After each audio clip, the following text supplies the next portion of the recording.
Мы поддерживаем наши традиции, наше народно-художественное творчество, художественную культуру, сохраняем их, демонстрируем туристам нашим. То, что вот у нас перед праздником Сабантуй мы вот так вот выезжаем. И 4 повозки в этом году по Казани.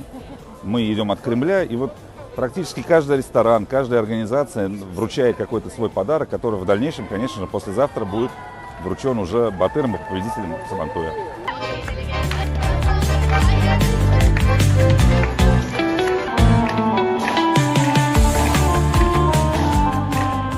Дарители идут уже сами, потому что где-то мы не успеваем рассказать, где-то еще что-то. И рестораны сами присоединяются, узнают, где можно передать подарок, как. Сегодня даже вот несколько жителей пришли, подарили подарки.